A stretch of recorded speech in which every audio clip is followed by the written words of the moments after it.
So very divisive director and Guy Ritchie is back with a genre of film that he's very familiar with in his new movie, The Gentleman. He has a really interesting cast tagging along this time around. It's hitting the U.S. theaters this Friday. Is it worth checking out? Is it any good? Well, we're going to talk about that and much more. Tells a story of a British drug lord who tries to sell off his highly profitable empire to a dynasty of Oklahoma billionaires.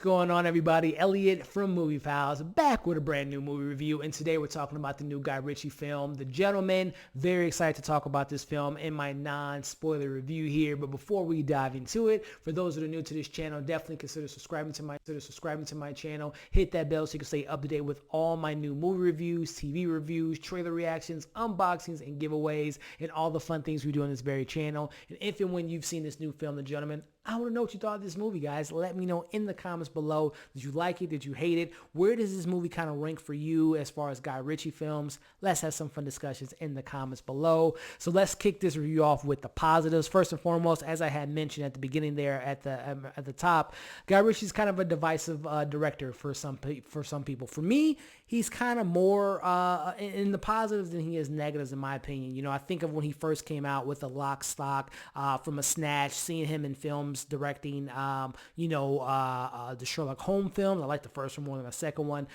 Even last year in Aladdin, his most profitable film to date. Didn't like Arthur and a couple, Revolver, Rock and Roller. Some of those films don't really work for me. But one of my most favorite films from him that a lot of people don't talk about is The Man from U.N.C.L.E. But what I'm getting at anyway, as far as talking about Guy Ritchie, when he has, to me, in my opinion, when he has a kind of a less of a big blockbuster Deadpool film, and he has a kind of a restricted budget, and he has his hands in the film in regards to writing and obviously directing and bringing his sensibility and his style, I think you get a film like we get in Gentleman. I really enjoyed this film. I had a fun time with this movie walking out. It has Guy Ritchie has this kind of flavor to him that kind of reminds me, even though I don't think he's in the class of these directors, but he kind of has this style and has this distinct style like these two directors I'm going to mention here, which is Martin Scorsese, with his whole gangster kind of vibes in the Guy Ritchie films, and Quentin Tarantino in the sense of his quick dialogue. And I think, again, I'm not saying he's those type of directors on those caliber of those directors,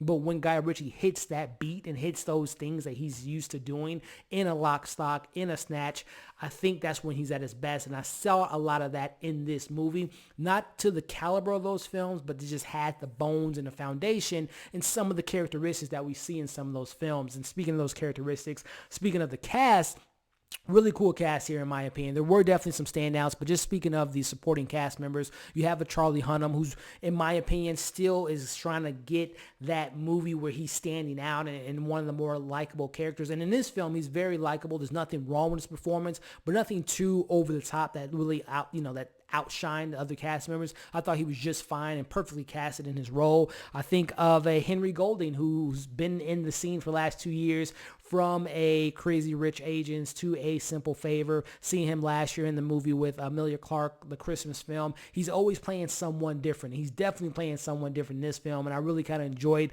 his villainous role in this movie. I'm very excited to see what he does in Snake Eyes, but I thought Henry Golding was a really solid cast member in this ensemble here. Jeremy Strong, who's always great to me, especially in a show like Succession. He didn't have that much to do in this movie, but he was a fine character in this film. Colin Farrell, who has a history with the director Guy Ritchie. He's doing his Colin Farrell thing, and as you would expect in the Colin Farrell and Guy Ritchie combo. I would have liked to have seen more from him, and especially his cast of characters that he's a coach and he kind of trains these kids in a certain manner. I would have liked to get more from Colin Farrell, but he was fun. He kind of was the scene stealer whenever he got the chance to be on screen. And, as I had mentioned, that the ensemble is really good, but there were some standouts for me. One being Matthew McConaughey, who I would love to continue to see play these type of roles where he is essentially a bad guy, but he's having a fun time in his role. You can just tell it was a couple of scenes that reminded me of like a Lincoln commercial, but I still enjoyed Matthew McConaughey's performance. I thought that him and Guy Ritchie were definitely vibing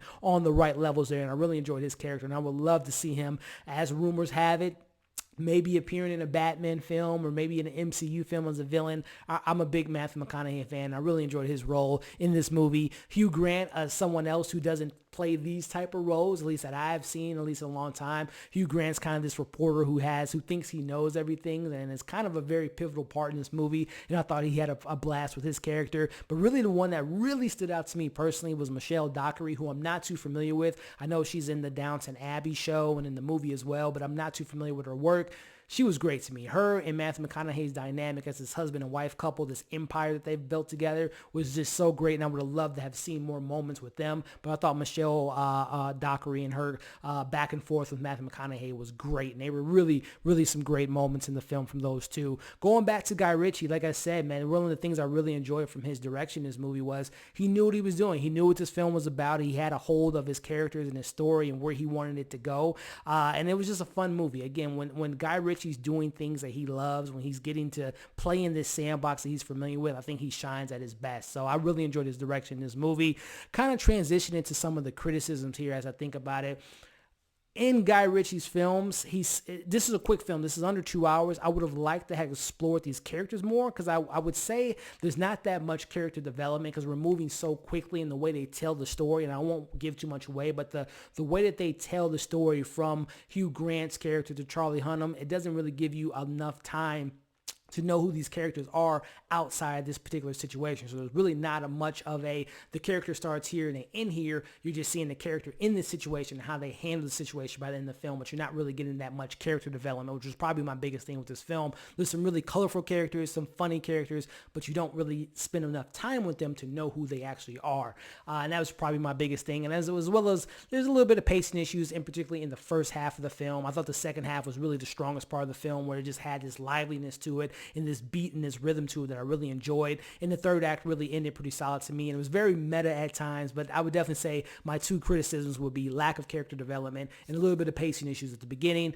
But all in all, guys, I'm going to be honest with you, I really enjoyed this film a lot more than I expected. A film, again, when you think of January films, you think of, I didn't see it, but I heard it wasn't the best thing with The Grudge, Dr. Dolittle, but the films I have seen so far this month have been really surprising, from A Bad Boys for Life and even this. So if you guys get the chance to see it this weekend, I would recommend you all checking out. I'm going to give The Gentleman a 3.8 out of 5. It's fun. It's energetic. It knows exactly what it is. There's some really cool characters. Standouts being Matthew McConaughey, Michelle Dockery, and Hugh Grant, and a really solid surrounding cast around them. So I recommend you all checking it out. When you do check it out, like I said, comment below. Let me know what you thought of this film. As far as rankings for me, Lock, Stock, Snatch, Man from U.N.C.L.E., and then I would probably say I would put this movie as far as that fourth spot. It's a really fun time with this film. So again, give this video a thumbs up, really helps out the channel. Comment below, subscribe to my channel, hit that bell while you're at it so you can stay up to date with my content. I hope to go see the Turning, the new horror film with Mackenzie Davis this weekend, so keep an eye out for that review.